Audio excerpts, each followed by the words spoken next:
سورہ بقرہ آیات نمبر 196 تا 203 میں حج اور عمرے کے عمومی احکامات بیان کیے گئے ہیں۔ اعوذ باللہ من الشیطان الرجیم وَأَتِمُّوا الْحَجَّ وَالْعُمْرَةَ لِلَّهِ فَإِنْ أُحْصِرْتُمْ فَمَا اسْتَيْسَرَ مِنَ الْهَدْيِ وَلَا تَحْلِقُوا رُؤُوسَكُمْ حَتَّى يَبْلُغَ الْهَدْيُ مَحِلَّهُ، اور حج اور عمرے کو خاص اللہ کے لیے پورا کیا کرو، پھر اگر تم راستے میں روک دیے جاؤ تو قربانی کا جو جانور بھی میسر ہو پیش کر دو، اور اپنے سروں کو اس وقت تک نہ منڈواؤ جب تک جانور اپنی قربانی کے مقام تک نہ پہنچ جائے۔ فمن كان منكم مريضا أو به أذى من رأسه ففدية من صيام أو صدقة أو نسك، پھر تم میں سے اگر کوئی شخص بیمار ہو جائے یا اس کے سر میں کچھ تکلیف ہو اور اس وجہ سے قبل از وقت سر منڈوا لے تو فدیہ کے طور پر روزے رکھے یا صدقہ ادا کرے یا قربانی کرے۔ فَإِذَا أَمِنْتُمْ فَمَنْ تَمَتَّعَ بِالْعُمْرَةِ إِلَى الْحَجِّ فَمَا اسْتَيْسَرَ مِنَ الْهَدْيِ فَمَنْ لَمْ يَجِدْ فَصِيَامُ 3 أَيَّامٍ فِي الْحَجِّ و7 إِذَا رَجَعْتُمْ تِلْكَ 10 كَامِلَةٌ۔ پھر جب تم امن کی حالت میں ہو تو جو شخص عمرے کے ساتھ حج کو ملانے کا فائدہ حاصل کرے تو جو قربانی بھی میسر آئے کر دے، پھر جسے یہ میسر نہ ہو وہ 3 دن کے روزے دوران حج رکھے اور 7 دن کے روزے حج سے واپسی کے بعد، یہ پورے 10 دن کے روزے ہوئے۔ ذَلِكَ لِمَن لَّمْ يَكُنْ أَهْلُهُ حَاضِرِ الْمَسْجِدِ الْحَرَامِ وَاتَّقُوا اللَّهَ وَاعْلَمُوا أَنَّ اللَّهَ شَدِيدُ الْعِقَابِ۔ یہ حج اور عمرہ ملا کر کرنے کی رعایت صرف اس کے لیے ہے جس کے اہل و عیال مسجد الحرام کے پاس نہ رہتے ہوں، اور اللہ سے ڈرتے رہو اور جان لو کہ اللہ سخت سزا دینے والا ہے۔ الحج اشہر معلومات فمن فرض فيهن الحج فلا رفث ولا فسوق ولا جدال في الحج وما تفعلوا من خير يعلمه الله۔ حج کے چند مہینے معین ہیں، تو جو شخص ان میں احرام باندھ کر حج کی نیت کر لے تو ان دنوں میں نہ عورتوں سے اختلاط کرے اور نہ کوئی برا کام، اور نہ ہی کسی سے جھگڑا کرے، اور تم جو بھی نیک کام کرو گے اللہ اسے خوب جانتا ہے۔ ابراہیم علیہ السلام کے زمانے سے حج کا وقت بھی مقرر تھا، شوال، ذوالقعدہ اور ذی الحج کا پہلا عشرہ۔ ارکان حج تو ذی الحجہ ہی میں ادا کیے جاتے ہیں، لیکن احرام شوال یا ذوالقعدہ میں بھی باندھا جا سکتا ہے۔ وَتَزَوَّدُوا فَإِنَّ خَيْرَ الزَّادِ التَّقْوَىٰ وَاتَّقُونِ يَا أُولِي الْأَلْبَابِ۔ اور حج کے سفر کے لیے زاد راہ لے لیا کرو، بے شک سب سے بہتر زاد راہ تقویٰ ہے، اور اے عقل والو مجھ سے ڈرتے رہو۔ لَيْسَ عَلَيْكُمْ جُنَاحٌ أَن تَبْتَغُوا فَضْلًا مِّن رَّبِّكُمْ، اور تم پر اس بات میں کوئی گناہ نہیں کہ اگر تم حج کے دوران اپنے رب کا فضل بھی تلاش کرو۔ فَإِذَا أَفَضْتُم مِّنْ عَرَفَاتٍ فَاذْكُرُوا اللَّهَ عِندَ الْمَشْعَرِ الْحَرَامِ وَاذْكُرُوهُ كَمَا هَدَاكُمْ وَإِن كُنتُم مِّن قَبْلِهِ لَمِنَ الضَّالِّينَ۔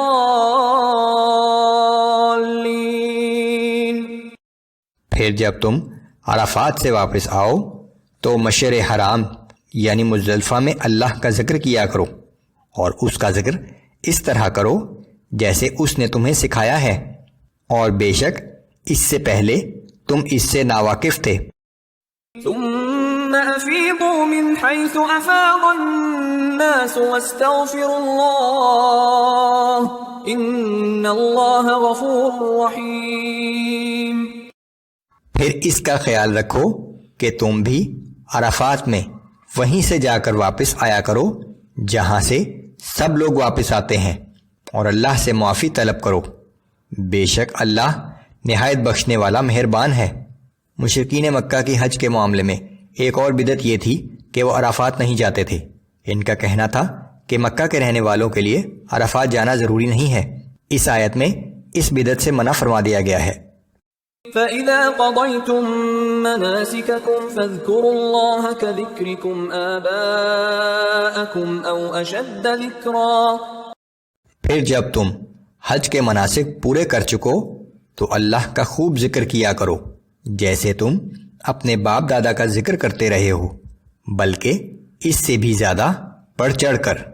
ایک اور بدعت یہ تھی کہ مشرکین مکہ حج کے بعد ایک جگہ جمع ہو جاتے تھے اور اپنے اپنے آباء و اجداد کے جھوٹے سچے قصے بڑے فخر سے بیان کرتے تھے، جس سے منع فرما دیا گیا ہے۔ فَمِنَ النَّاسِ مَن يَقُولُ رَبَّنَا آتِنَا فِي الدُّنْيَا وَمَا لَهُ فِي الْآخِرَةِ مِنْ خَلَاقٍ، پھر لوگوں میں سے کچھ ایسے بھی ہیں جو کہتے ہیں کہ اے ہمارے رب، ہمیں سب کچھ دنیا میں ہی عطا کر دے، اور ایسے شخص کے لیے آخرت میں کوئی حصہ نہیں ہے۔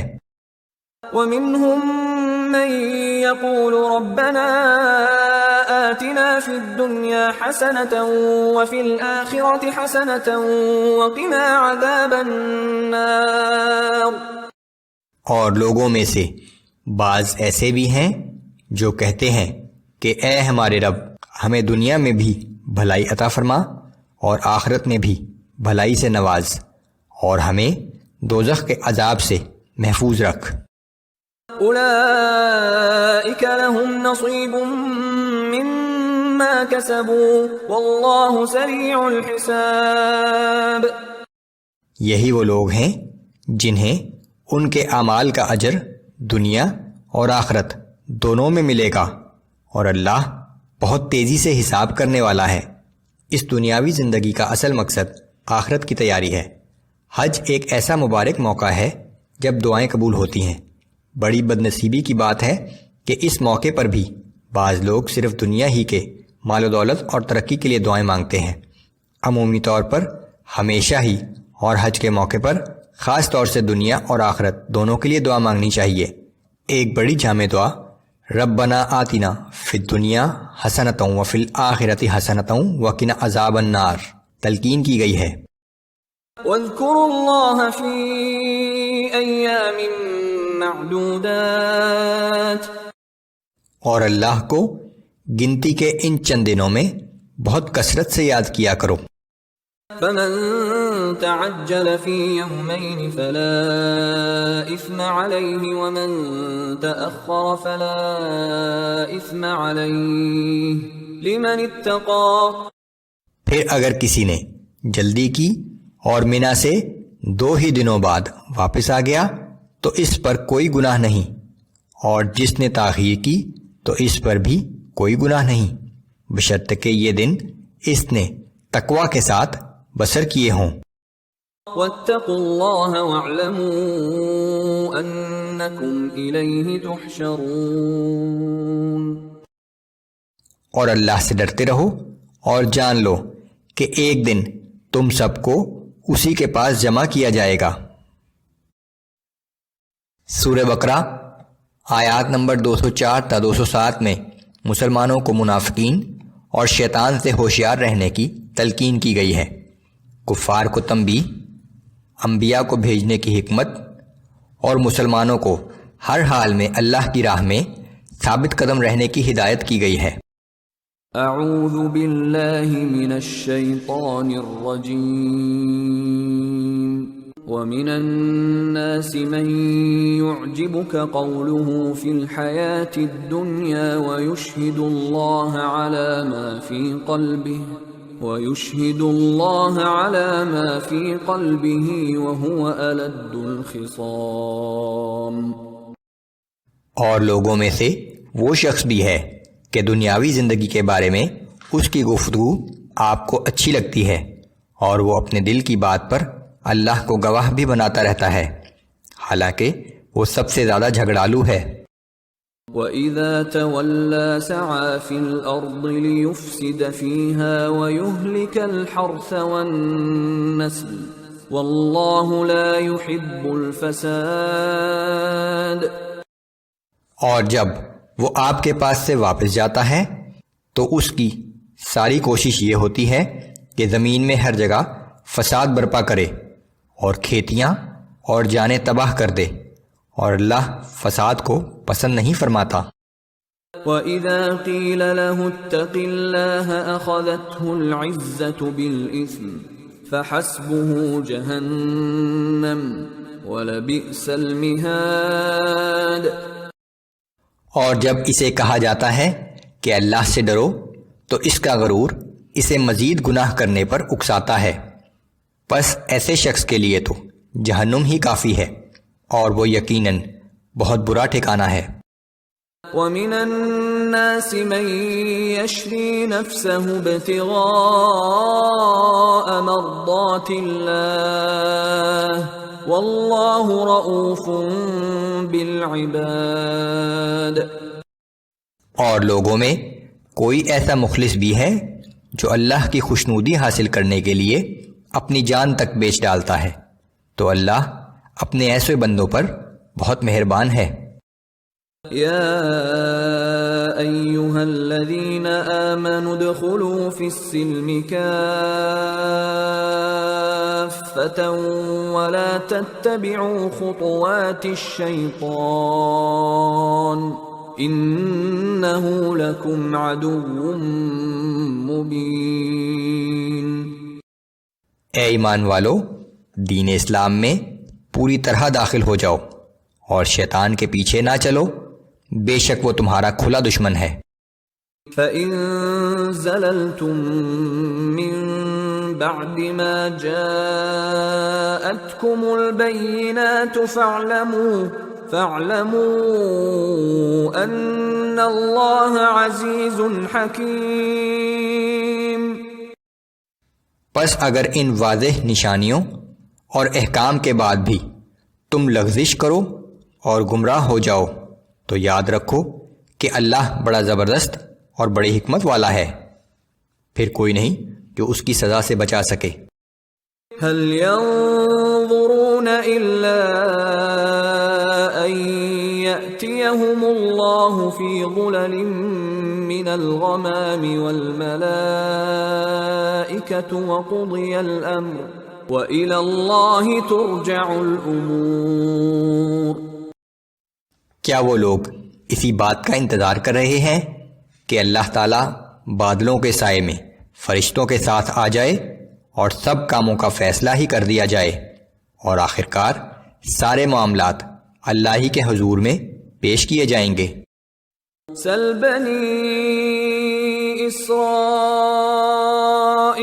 کم آتیناہم من آیت بینہ ومن يبدل نعمت اللہ من بعد ما جاءته فإن اللہ شدید العقاب۔ اے پیغمبر صلی اللہ علیہ وآلہ وسلم، آپ بنی اسرائیل سے پوچھ لیں کہ ہم نے انہیں کتنی واضح اور کھلی نشانیاں عطا کی تھیں، اور اگر کوئی شخص اللہ کی نعمت کو اپنے پاس آ جانے کے بعد بدل ڈالے تو وہ یاد رکھے کہ بے شک اللہ سخت سزا دینے والا ہے۔ زُيِّنَ لِلَّذِينَ كَفَرُوا الْحَيَاةُ الدُّنْيَا وَيَسْخَرُونَ مِنَ الَّذِينَ آمَنُوا وَالَّذِينَ اتَّقَوْا فَوْقَهُمْ يَوْمَ الْقِيَامَةِ وَاللَّهُ يَرْزُقُ مَن يَشَاءُ بِغَيْرِ حِسَابٍ۔ دنیا کی زندگی کافروں کے لیے خوشنما بنا دی گئی ہے، اور وہ ایمان والوں سے تمسخر کرتے ہیں، حالانکہ قیامت کے دن پرہیزگاروں کی شان بلند ہوگی، اور اللہ جسے چاہتا ہے بے حد و حساب رزق دیتا ہے۔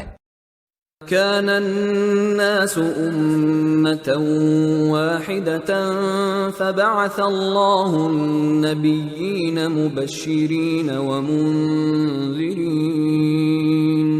فبعث الله النبيين مبشرين ومنذرين وأنزل معهم الكتاب بالحق ليحكم بين الناس فيما اختلفوا فيه. ابتدا میں سب لوگ ایک ہی امت اور ایک دین پر تھے، پھر جب لوگوں کے درمیان دین میں اختلافات ہونے لگے تو اللہ نے انبیاء کو بھیجا جو جنت کی بشارت بھی دیتے تھے اور جہنم سے ڈراتے بھی تھے، اور ان کے ساتھ حق پر مبنی کتاب بھی اتاری تاکہ ان باتوں کے بارے میں فیصلہ کر دے جن میں وہ اختلاف کرنے لگے تھے. وَمَا اخْتَلَفَ فِيهِ إِلَّا الَّذِينَ أُوتُوهُ مِن بَعْدِ مَا جَاءَتْهُمُ الْبَيِّنَاتُ بَغْيًا بَيْنَهُمْ. اور اس میں اختلاف بھی انہی لوگوں نے کیا جن کے پاس کتاب کی صورت میں واضح احکام آ چکے تھے. دراصل انہوں نے یہ اختلاف محض آپس کی ضد کے باعث کیا. فَهَدَى اللَّهُ الَّذِينَ آمَنُوا لِمَا اخْتَلَفُوا فِيهِ مِنَ الْحَقِّ بِإِذْنِهِ.